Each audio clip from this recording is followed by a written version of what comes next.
So ayun, meron ako nakita sa FYP ko kagabi na issue. I think bagong issue 'to, eh, si Mr. Singit.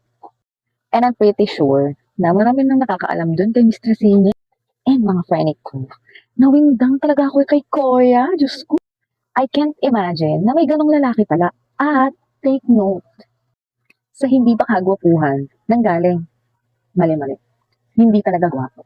Mga friend ko, kung ganyan ang batayan ng mga lalaki sa mga babae, ay nako, mag-isip-isip na kayo. Buti na lang ako mga friend ko, napakaswerte ko sa asawa ko. Kasi kahit may discoloration ng singit ko, feel na feel ko yung love niya for me. Siguro tong si Koya, wala nagmamahal dito kaya ganyan. Makapili, wagas.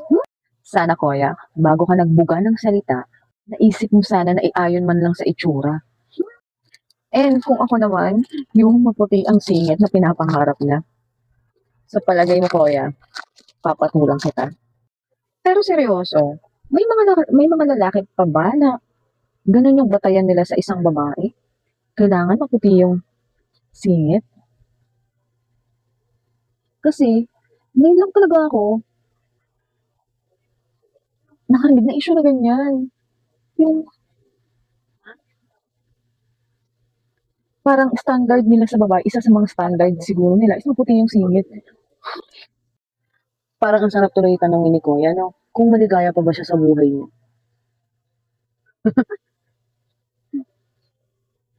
Or kung meron siyang love life. Aabangan ko talaga yan. Yung love life ni Kuya mukhang singit. Alam niyo mga friend ko, dun mo talaga makikita kung seryoso ang isang lalaki sa relasyon. Kasi ako, kung ganyan lang din yung mindset ng karelasyon ko, ekis na yan. So anyway, kuya, mindset mo na nga yan eh. Wala na kami magagawa dyan. Pero for sure, kung ganyan ka mag-isip, sigurado kung mamumuhay ka mag-isa pagtanda mo.